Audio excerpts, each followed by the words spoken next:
Shalom, selamat pagi Bapak Ibu.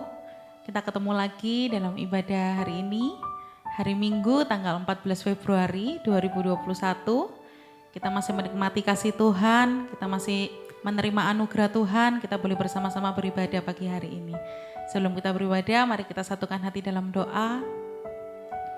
Tuhan Yesus yang baik, kami mengucap syukur Tuhan buat kasih setia Tuhan yang masih ada sampai hari ini buat setiap kami Bapa. Penyertaan-Mu yang sempurna, perlindungan-Mu yang nyata buat setiap kami Tuhan. Kami mau terus mencari wajah-Mu Bapa, kami mau menikmati hadirat-Mu dan kasih-Mu Tuhan. Terima kasih Bapa, terima kasih. Syukur Tuhan, kami rindu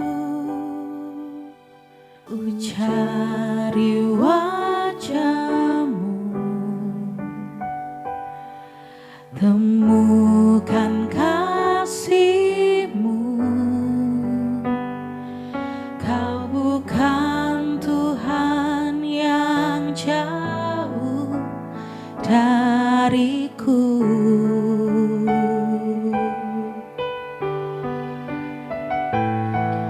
Ku panggil namamu, ku dengar jawab-Mu. Kau Tuhan yang selalu dengar seruan hatiku.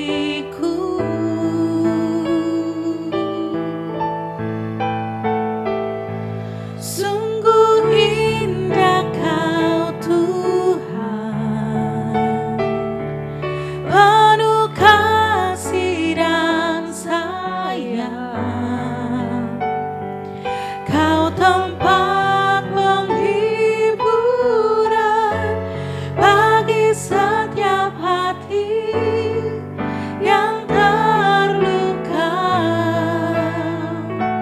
Sungguh indah Kau Tuhan, menara perlindungan. Kau sumber kekuatan bagi semua orang yang membutuhkan.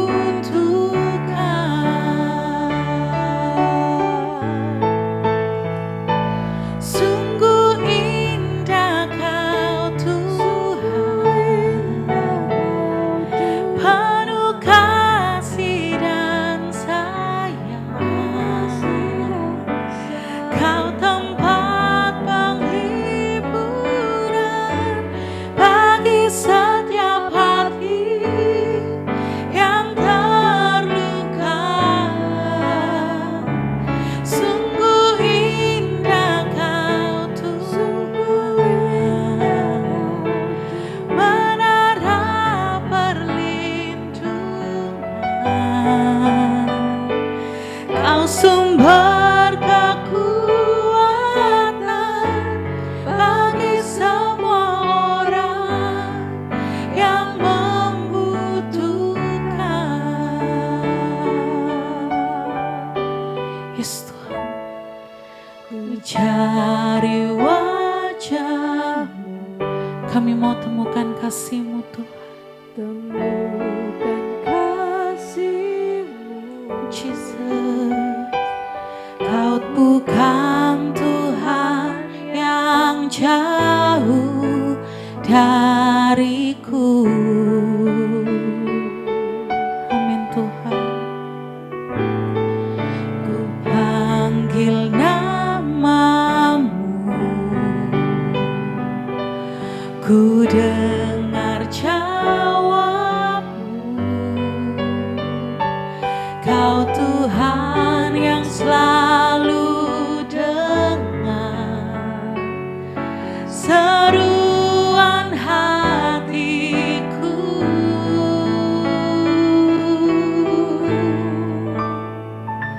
Sungguh indah Kau Tuhan, penuh kasih dan sayang.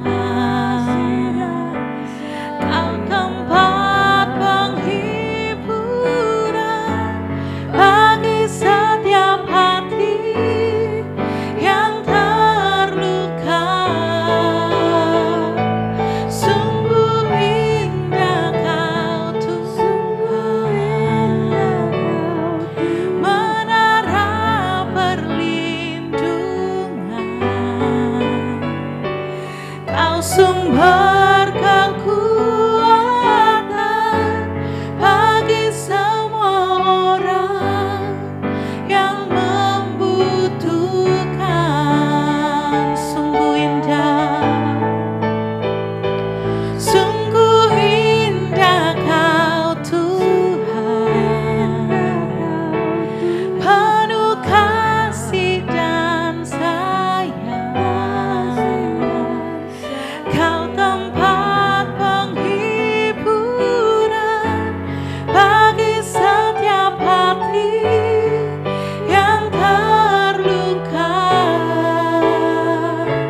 Sungguh indah Kau Tuhan. Engkau menara perlindungan kami Tuhan. Engkau sumber kekuatan bagi semua orang yang membutuhkan. Sumber kekuatan, sumber kekuatan. Amin Tuhan. Sumber kekuatan, Jesus. Sumber kekuatan bagi semua orang yang membutuhkan.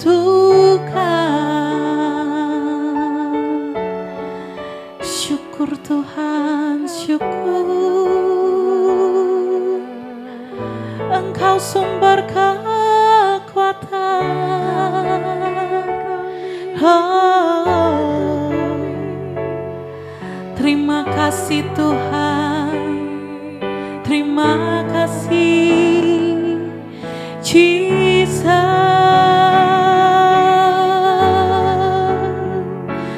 Kami rindu menyembah-Mu Tuhan.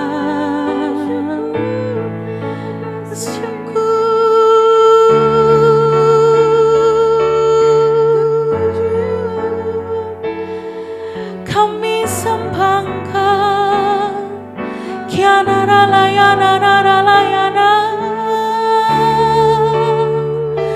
sebab Engkau yang layak, Engkau yang layak, terima segala puja, syukur,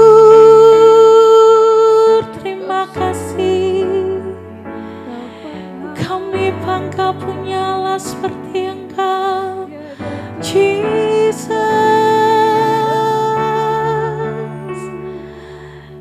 Syukur, syukur Tuhan, syukur Bapa, syukur Tuhan.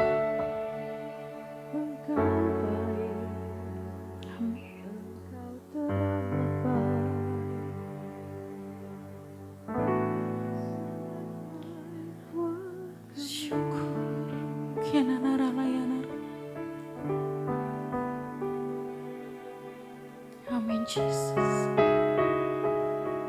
Kami datang Tuhan.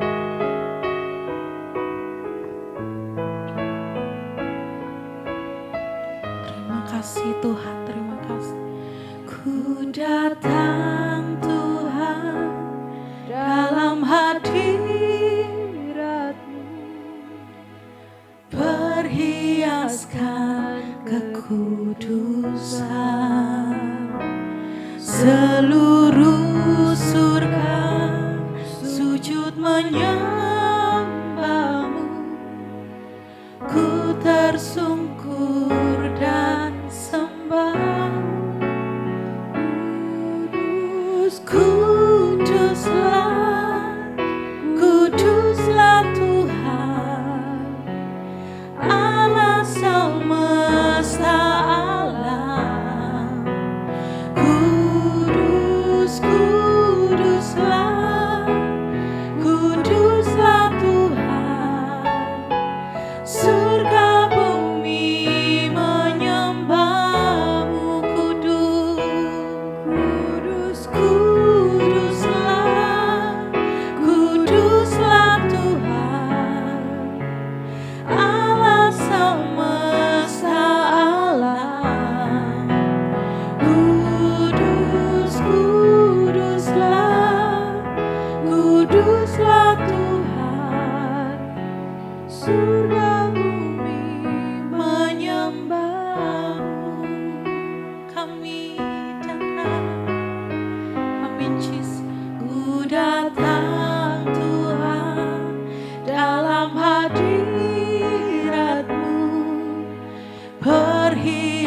menyembahkan kekudusan.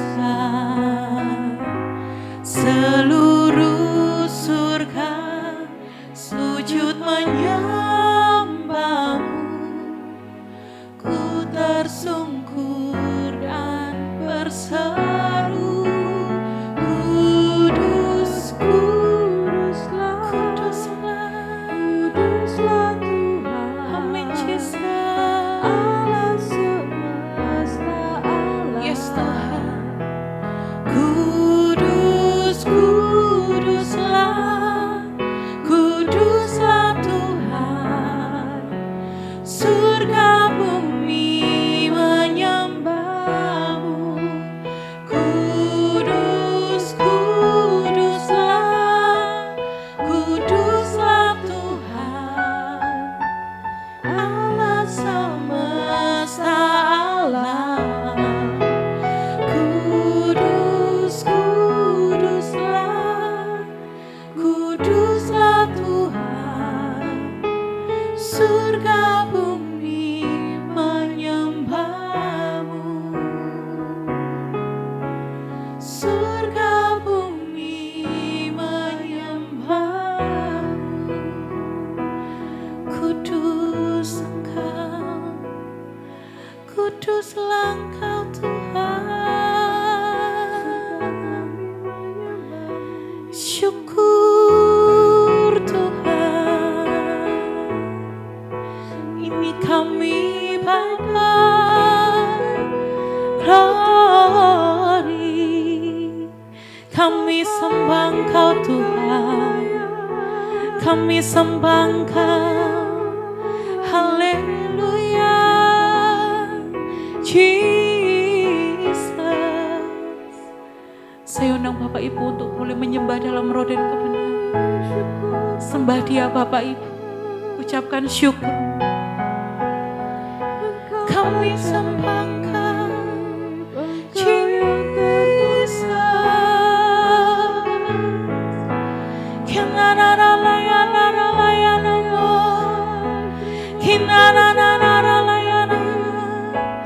Jesus,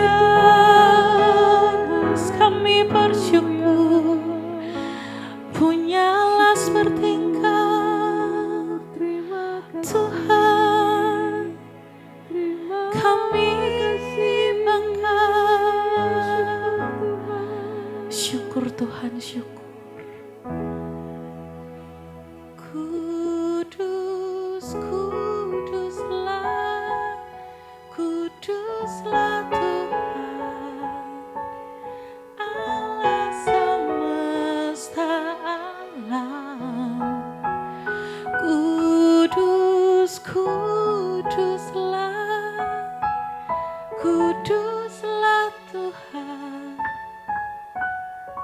Surga bumi menyembahmu. Kudus, kuduslah, kuduslah Tuhan. Engkau yang kudus, Allah semesta alam. Kudus, kuduslah, kuduslah Tuhan.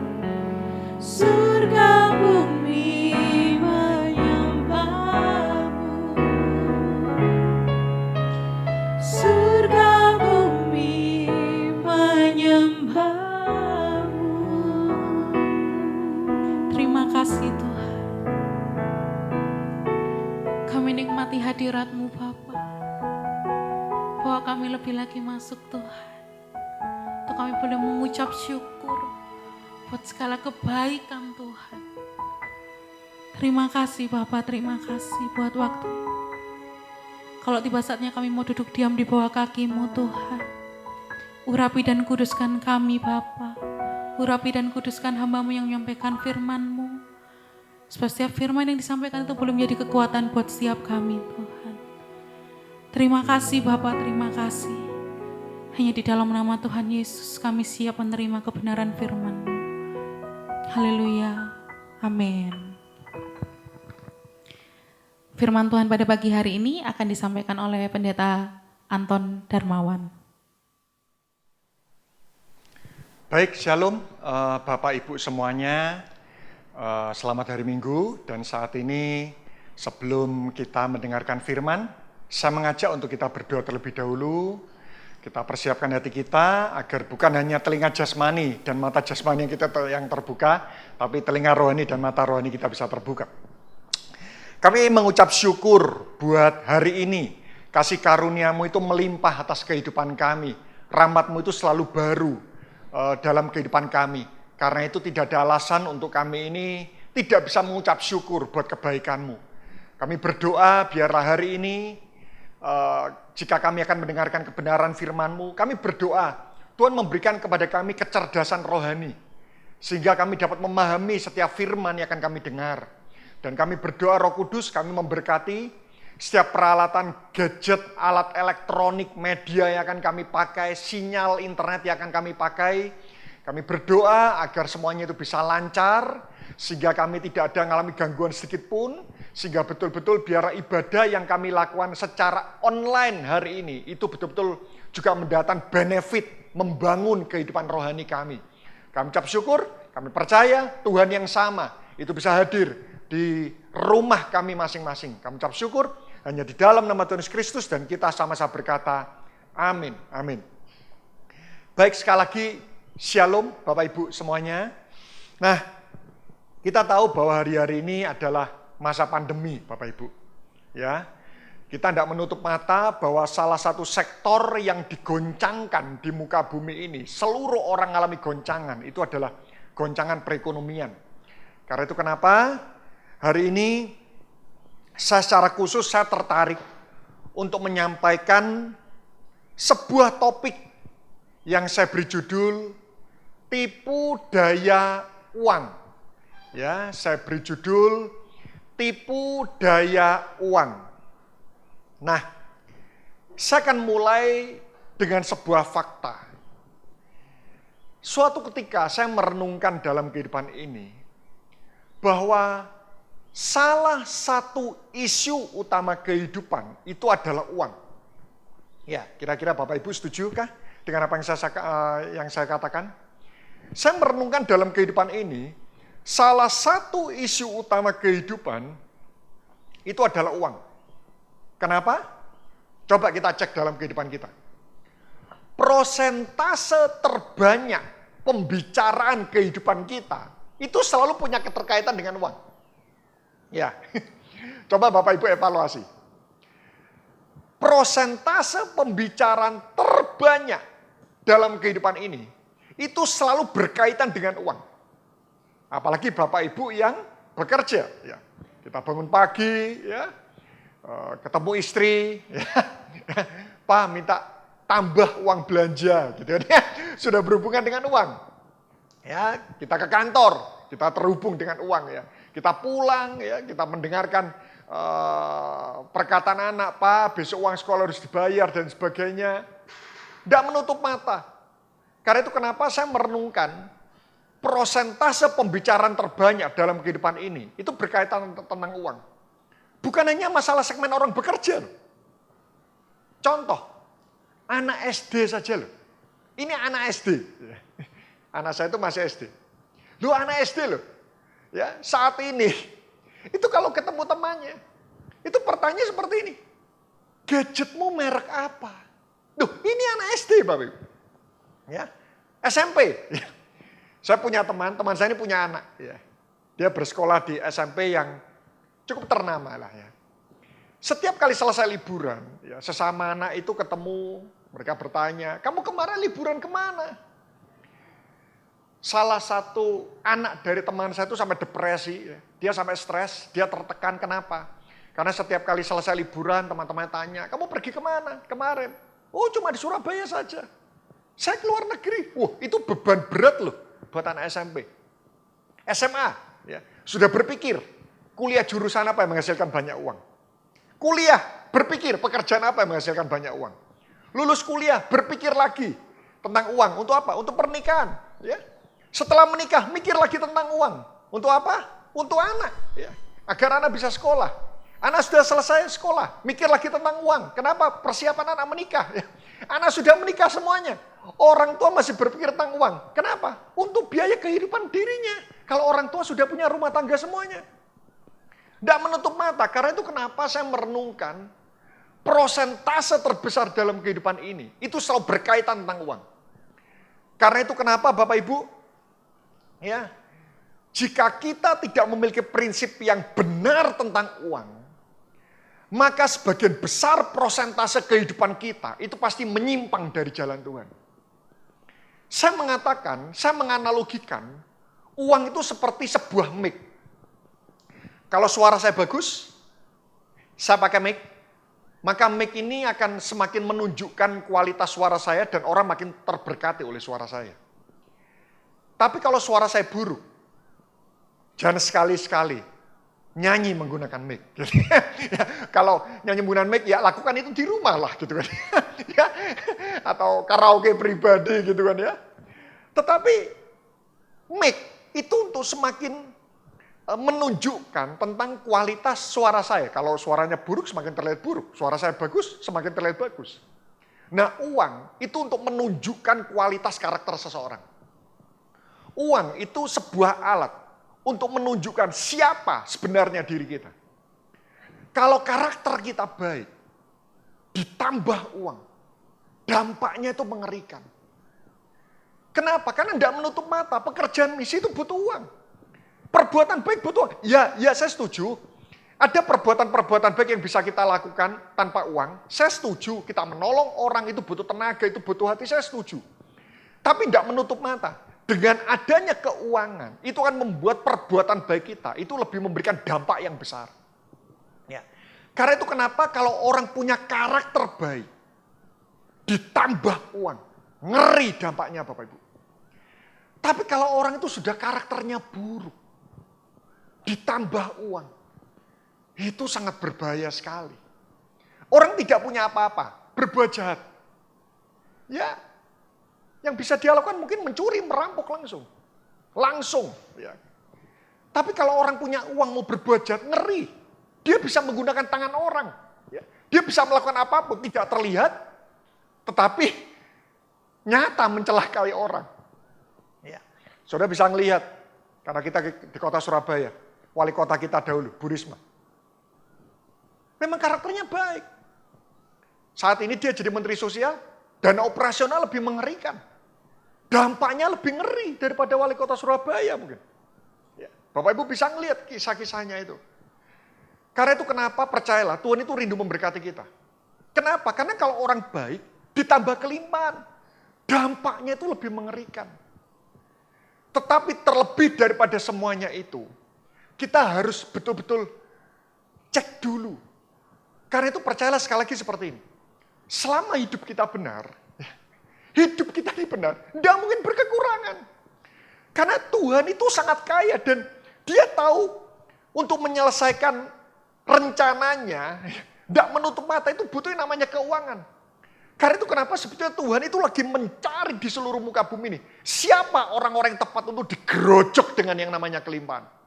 Ya. Karena itu percayalah. Ya, karena itu kenapa sekali lagi hari ini, saya kan ngajak kita belajar ya tentang tipu daya uang. Ya. Saya akan masuk motivasi, ya. Saya akan mulai apa motivasi yang salah seseorang ingin punya banyak uang. Ya. Saya tidak tertarik untuk membahas apa motivasi yang benar, karena saya percaya Bapak Ibu sudah sering kali mendengarkan khotbah lah ya. Apa motivasi yang benar kalau kita ingin diberkati. Aduh, saya percaya mungkin poin-poin yang Bapak Ibu bisa tulis itu jauh lebih banyak daripada apa yang saya sampaikan ya. Apa motivasi yang benar agar hidup jadi berkat untuk memperluas pekerjaan Tuhan, agar kita lebih bisa menolong orang, ya, menolong orang kelaparan, melakukan perbuatan baik, memperpanjang pelayanan misi, memberikan dampak yang ada cukup banyak lah motivasi yang benar. Tetapi hari ini saya tertarik untuk menunjukkan apa motivasi yang salah. Karena seringkali banyak orang tidak sadar dirinya salah kalau tidak ditunjukkan apa salahnya. Bahkan jujur waktu saya merenungkan Motivasi yang salah ini saya coba survei dari banyak orang. Dan ternyata motivasi yang salah itu sumbernya cuma 3 ini.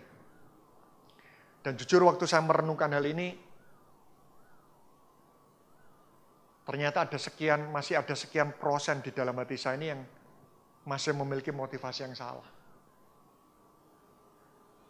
Nanti saya akan tunjukkan dari semua motivasi yang salah itu akarnya cuma 3 ini. Karena itu kenapa kalau Bapak Ibu ingin diberkati Tuhan, motivasi ini yang salah ini harus hilang. Motivasi itu sama seperti bejana. Kenapa saya mau minum air kemasan ini? Karena selain airnya bersih, gelasnya bersih. Bisa bayangkan kalau airnya bersih, gelasnya kotor, air yang bersih percuma. Motivasi itu seperti bejana. Berkatnya baik, bejananya kotor pula. Berkat dari Tuhan itu pasti baik. Tapi masalahnya bejana hati kita ini bersih atau tidak. Ya. Karena itu kenapa pertama yang terpenting itu adalah bejananya ini harus bersih. Motivasi kita ini harus bersih. Saya mengajak kita melihat 1 Yohanes pasal 2 ayat 15. Ya. 1 Yohanes pasal 2 ayat 15. Janganlah kamu mengasihi dunia. Wow. Janganlah kamu mengasihi dunia dan apa yang ada di dalamnya. Ya, ada banyak orang mengatakan jangan mengasihi dunia. Ya, Tuhan banyak mengatakan jangan mengasihi dunia. Tapi apa itu? Ciri-ciri orang mengasihi dunia kadang tidak dijelaskan. Ya. Janganlah kamu mengasihi dunia dan apa yang ada di dalamnya. Jikalau orang mengasihi dunia, ya, kenapa kita tidak boleh mengasihi dunia? Karena dikatakan, jikalau orang mengasihi dunia, maka kasih akan Bapa tidak ada di dalam orang itu. Karena kalau orang mengasihi dunia, dia tidak bisa mengasihi Allah. Berarti mengasihi dunia dan mengasihi Allah itu saling menghilangkan satu sama lain. Jadi semakin kita mengasihi dunia, kita tidak mungkin bisa mengasihi Allah. Semakin kita mengasihi Allah, otomatis kita tidak bisa mengasihi dunia. Itu yang membuat kenapa Alkitab mengatakan, janganlah kamu mengasihi dunia. Karena itu saling menghilangkan, saling menenggelamkan, saling menghancurkan satu sama lain. 16, perhatikan ini penting. Sebab, semua yang ada di dalam dunia, wow, apa? Apa yang ada dalam dunia itu apa? Sebab semua yang ada di dalam dunia, yaitu, perhatikan, 1, keinginan daging, 2, keinginan mata, 3, keangkuhan hidup, bukan berasal dari Bapa, melainkan dari dunia. Ya. Di sana dikatakan, apa itu ciri orang mengasihi dunia? 3 ini Bapak Ibu. Saya ulang, keinginan daging, keinginan mata, keangkuhan hidup. Itu ciri orang mengasihi dunia. Nah, waktu saya merenungkan ayat ini pertama kali, ayat ini seolah-olah lalu dari pemikiran saya. Ya, hanya lewat. Sampai satu titik, tiba-tiba Tuhan mengingatkan tentang kisah pencobaan Yesus di padang gurun. Apakah Bapak Ibu setuju kalau saya mengatakan bahwa musuh bebuyutan iblis itu adalah Yesus?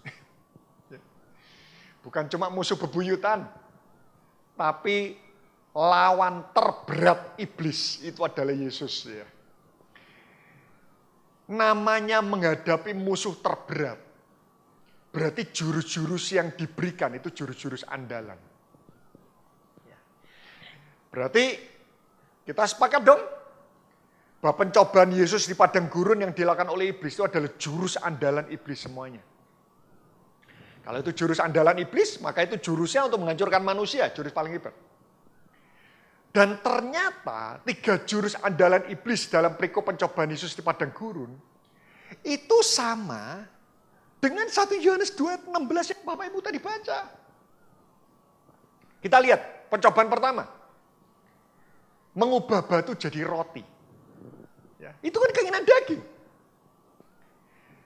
Bapak Ibu ingat waktu itu Yesus puasa 40 hari 40 malam di padang gurun. Tidak mudah loh. Puasa 40 hari 40 malam tidak makan minum aja, itu aja sudah susah. Ya. Itu puasa 40 hari 40 malam, tidak makan minum di padang gurun. Bapak Ibu bisa bayangkan, apakah ada di antara Bapak Ibu yang pernah tidak makan, tidak minum 3 hari puasa? Saya pernah mencoba, Pak. Hari kedua malam, saya sudah berhalusinasi. Hari kedua siang itu saya sudah limbung. Waktu itu. Saya naik tangga itu tidak makan itu bisa, tidak minum itu susah. Ya. Saya di tangga itu saya sampai pegangan itu railing tangga itu udah kuat. Hari kedua malam, wah itu sudah, wah halusinasi sudah. Wah itu sudah pikirannya itu sudah seperti orang tidak penuh, tidak bisa konsentrasi. Ya. Kita tidak nutup mata. Otak itu butuh nutrisi. Tidak ada nutrisi, otak tidak bisa penuh. Bapak Ibu bisa bayangkan 40 hari 40 malam tidak makan, tidak minum di padang gurun. Itu rasanya ngelihat roti itu, ngelihat batu itu kayak bretok. Dan Yesus apakah bisa mengubah batu jadi roti? Bisa. Iblis ngatan, ubah batu ini. Wah itu keinginan daging. Ya. Yang kedua, kan sama dengan keinginan mata. Lihatlah seluruh kemegahan dunia. Wah itu keinginan mata, Yesus disuruh ngelihat. Yang ketiga, Yesus singgung harga diri Yesus. Iblis singgung harga diri Yesus. Kalau engkau anak Allah, lemparkan dirimu ke bawah. Itu disinggung harga diri Yesus. Kalau engkau anak Allah. Ada banyak orang disinggung harga diri ini tidak kuat loh. Hamba Tuhan kok marah. Wah, itu berat. Ya, itu harga diri ya. Itu, wah iblis kata, kalau engkau betul Yesus, engkau anak Allah, lemparkan dirimu ke bawah. Ya. Itu sama seperti orang punya uang. Kalau engkau punya uang, beli handphone yang baik. Wah itu udah gampang, itu singgung harga diri ya. Nah, saya akan ulas satu persatu. Saya berapa waktu saya menyampaikan poin demi poin ini, Bapak Ibu bisa evaluasi. Ya, saya definisikan satu persatu. Sekali lagi fokus saya hari ini adalah memangkas motivasi-motivasi yang salah. Yang pertama, keinginan daging. Definisi keinginan daging, memiliki keinginan yang kuat untuk memuaskan diri dengan hal-hal yang bersifat sementara. Ya, keinginan daging. Memiliki keinginan yang kuat untuk memuaskan diri dengan hal-hal yang bersifat sementara. Yaitu keinginan daging. Memiliki keinginan yang sangat kuat untuk memuaskan diri dengan hal-hal yang bersifat sementara. Saya percaya hal-hal yang bersifat sementara setiap orang itu berbeda-beda. Ada buat orang hal yang bersifat sementara itu adalah gadget mungkin. Ya. Kenapa kamu kepengen kaya? Agar bisa ganti gadget setengah tahun sekali. Ada hal yang bersifat sementara itu adalah makan minum mungkin. Kenapa kamu kepengen kaya? Agar bisa makan apapun. Ada yang hal yang bersifat sementara itu mungkin adalah penampilan. Ya. Kenapa kamu kepengen kaya? Biar penampilannya bagus. Hal yang bersifat sementara setiap orang itu berbeda-beda. Itu keinginan daging. Ya. Ingin memuaskan diri dengan hal-hal yang bersifat sementara. Karena kita tidak menutup mata. Bisa dikatakan semua hal di muka bumi ini bisa kita dapatkan itu dengan uang. Semua hal di muka bumi ini. Tapi sebetulnya uang itu punya keterbatasan. Uang bisa membeli obat tapi tidak bisa membeli kesehatan. Uang bisa membeli kasur empuk tapi tidak bisa memberikan tidur tenang. Uang bisa memberikan kesenangan tapi tidak bisa memberikan kebahagiaan. Uang bisa membuat Bapak Ibu membeli obat mungkin, tapi tidak bisa memberikan umur panjang. Uang tidak bisa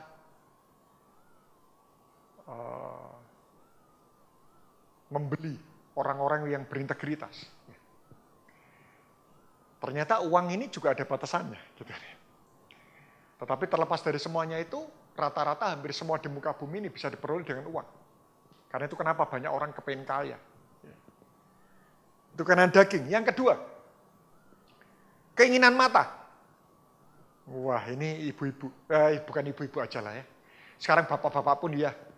Sale. Wah, itu rontok itu. Pertahanan diri biasa rontok itu. Ya.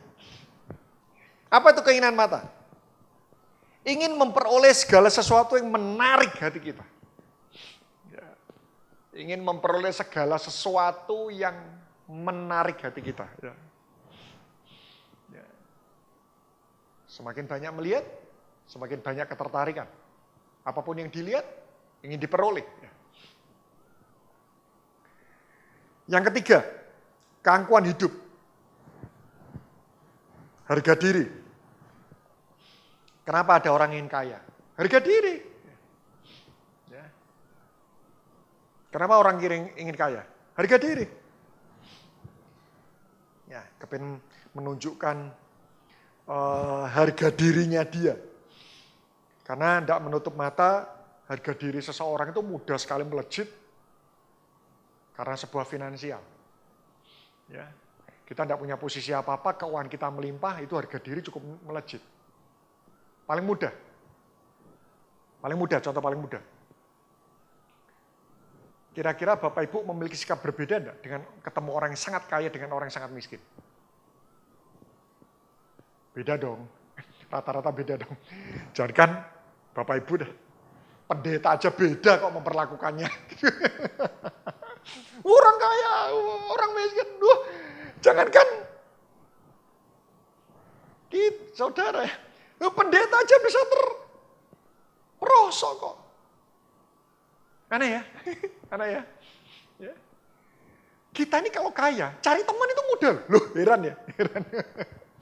Kita kalau tidak punya apa-apa, cari teman itu susahnya minta ampun. Tapi kalau mau mencari sahabat yang benar, carilah waktu Anda miskin. Waktu kita kaya, orang bisa kenal, orang bisa tahu siapa kita. Tapi waktu kita tidak punya apa-apa, kita bisa tahu siapa teman kita. Oh, ini penting. Waktu kita ini lagi kaya, populer, orang kenal siapa kita. Tapi justru waktu kita ini tidak punya apa-apa, kita bisa tahu siapa sahabat kita. Karena itu saran saya kalau mau mencari sahabat, carilah waktu engkau tidak punya apa-apa. Waktu engkau lagi di puncak kejayaan, jangan cepat-cepat tentukan, kamu sahabatku, jangan.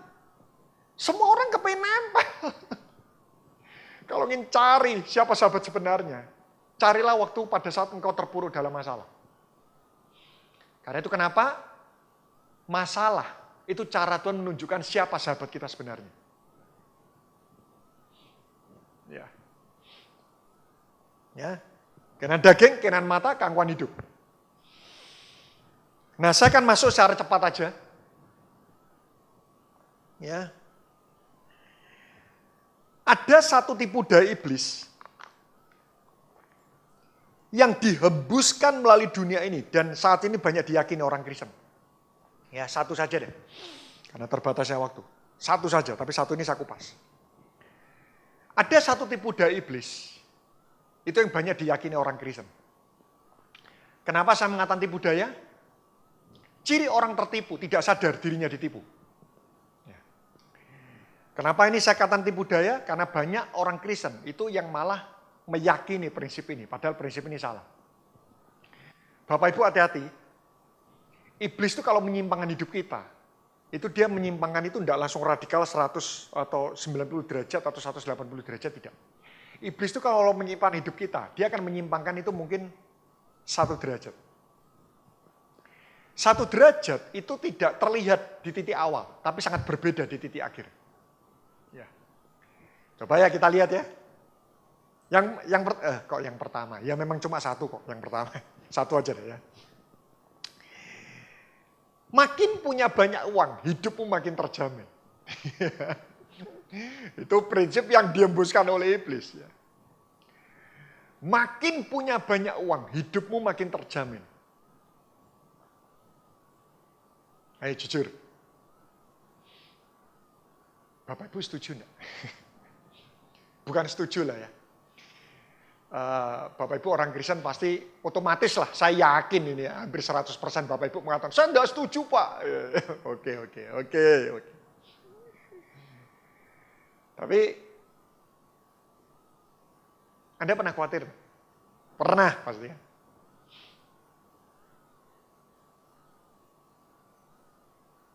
Waktu Anda tidak punya uang, Anda khawatir enggak? Khawatir kan? Itu sebetulnya kita sedang meyakini dalam hati kita. Makin punya banyak uang, hidup itu makin tenang. Ini tanpa kita sadari. Ya kadang-kadang yang membuat salah itu juga berita-berita yang salah, saudara. Ya, hati-hati dengan doa Yabes. Ya. Apa itu? Liriknya apa itu ya? Kok saya lupa? Ya. Nah, kiranya engkau memberkati aku. Gitu. Ya, kiranya. Itu soal gini loh kalau ada. Sekali lagi tidak salah dengan lagunya loh ya, tidak salah. Tapi percayalah, Tuhan itu memberkati kita. Itu tidak tergantung lagu yang kita lantunkan. Tapi siapa yang melakukan, itu yang lebih penting. Jadi siapa yang menyanyi, itu lebih menentukan Anda diberkati daripada jenis lagu yang saudara nyanyikan. Hidupnya Anda benar, nyanyi lagu doa Yabes terus, ya tetap tidak turun.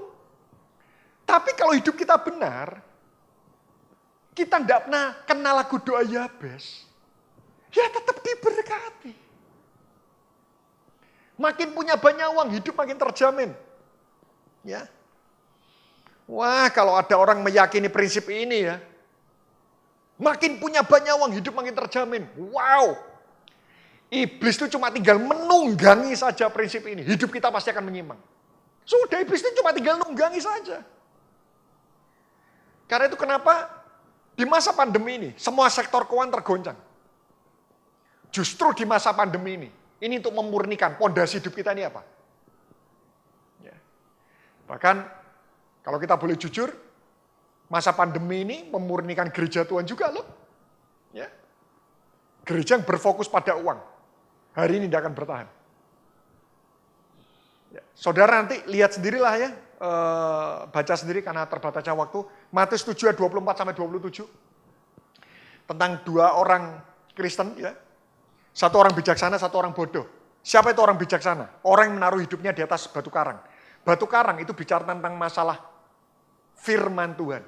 Batu karang itu bicara segala sesuatu yang tidak mudah tergoncangkan. Orang yang menaruh dasar hidupnya pada batu karang, hidupnya tidak akan mungkin tergoncang. Ya. Jadi sebetulnya masa pandemi ini adalah cara Tuhan untuk menguji pondasi hidup kita ini apa. Ya. Hari-hari ini Tuhan ingin membersihkan pondasi-pondasi pasir dari hidup kita. Karena ada banyak orang Kristen, pondasinya itu campuran. Ada batu karangnya, ada pasirnya. Tuhan tidak ingin kita punya pondasi pasir. Pasir itu bicara segala sesuatu yang mudah berubah. Pasir itu bicara segala sesuatu yang mudah tergoncangkan. Apa itu yang mudah tergoncangkan? Posisi, kecerdasan, koneksi. Itu semua pasir. Dan itu kadang bisa jadi jaminan hidup kita loh. Kalau punya koneksi dengan orang kuat, merasa dirinya lebih terjamin hidupnya. Gitu kan. Tuhan lagi ingin menyingkirkan pasir-pasir pondasi dari hidup kita. Kalau mobil Anda kotor, penuh pasir, bagaimana cara membersihkan? Disemprot air. Sama. Bagaimana cara membersihkan pondasi pasir hidup kita saat ini? Dibersihkan dari batu karang kita ini bagaimana membersihkannya? Dikirim yang namanya banjir pandemi.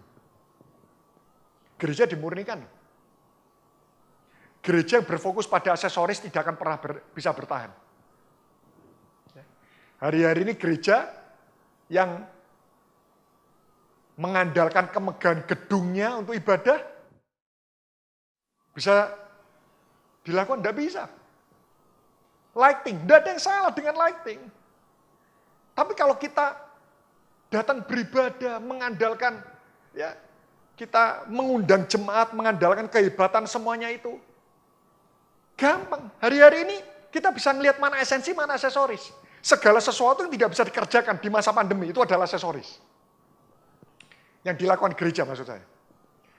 Cara Tuhan tak mungkin tergoncangkan. Jadi di masa pandemi ini, kira-kira hal apa yang tetap bisa dilakukan gereja, itu berarti esensi. Tapi hal-hal yang dulu dibanggakan, hari ini tidak bisa dilakukan, itu berarti aksesoris. Itu saya tidak mungkin jelaskan, karena itu butuh satu sesi khusus. Ya. Esensi dan aksesoris gereja. Tapi saya ingin mengingatkan, makin punya banyak uang, hidup makin terjamin. Wow. Ya. Masa pandemi ini, dasar hidup uang mudah tergoncang. Buktinya keluarga yang menaruh dasar hidupnya pada uang, hari-hari ini lihat, masa pandemi, perceraian meningkat. Keluarga-keluarga yang menaruh keharmonisan pada uang, tidak bertahan. Kesehatan butuh uang, saya setuju. Tapi buktinya banyak orang kaya menghabiskan banyak uangnya di rumah sakit kok. Kaya, uangnya habis di rumah sakit. Kesehatan butuh uang.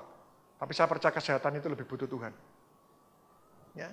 Buktinya banyak keluarga kaya, anaknya berebut warisan, bahkan bunuh orang tua.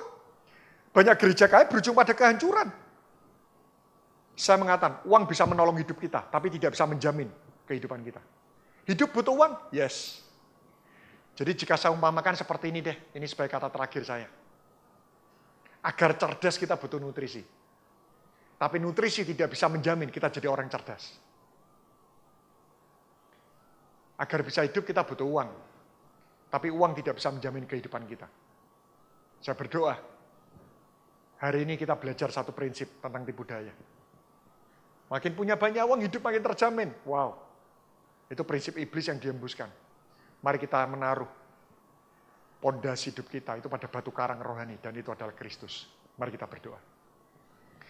Bapa, di dalam nama Yesus kami mengucap syukur buat kebenaran firman-Mu. Kami berdoa agar firman yang telah hamba-Mu bagikan, itu betul-betul menjadi rema buat setiap orang yang mendengarkan. Dan justru di masa pandemi ini adalah ujian pondasi kehidupan kami. Apa pondasi kami? Kami percaya kami berasal dari kerajaan yang tidak tergoncangkan. Sehingga harusnya apapun yang kami alami, itu tidak akan pernah membuat kami ini luluh lantak. Karena kami meyakini bahwa Tuhan itu pondasi kehidupan kami. Dan sesusah-susahnya kami, Tuhan pasti akan selalu bersegera untuk turun tangan, untuk menolong kehidupan kami. Tidak perlu kami khawatir, tapi sekali lagi justru terima kasih buat masa pandemi ini. Kami belajar bahwa benar segala sesuatu yang dulu kami andalkan, akhirnya kami bisa melihat memang benar-benar bahwa pondasi kehidupan kami itu adalah Tuhan dan kebenaran-Mu sendiri. Kami ucap syukur, sempurnakan firman-Mu hanya di dalam nama Tuhan Yesus Kristus, dan kita sama-sama berkata, amin. Tuhan Yesus memberkati Bapak Ibu semuanya. Ya, puji Tuhan Bapak Ibu Saudara sekalian, pagi hari ini mari kita sungguh-sungguh menyambut firman Tuhan yang sudah disampaikan, yaitu tentang bagaimana hidup kita, hati kita, supaya hati kita sungguh ada di dalam hidup kita ini kasih Bapa. Ya. Tadi Pak Anton menyampaikan, janganlah kita mengasihi dunia ini. Karena jika kita mengasihi dunia ini, maka di dalam hati kita, dalam hidup kita tidak ada kasih Bapa. Ya saudara, banyak hal yang tadi dijelaskan tentang keinginan daging, keinginan mata, dan keangkuhan hidup. Itu adalah hal-hal yang merupakan kesenangan duniawi yang membuat kita kehilangan kasih Bapa.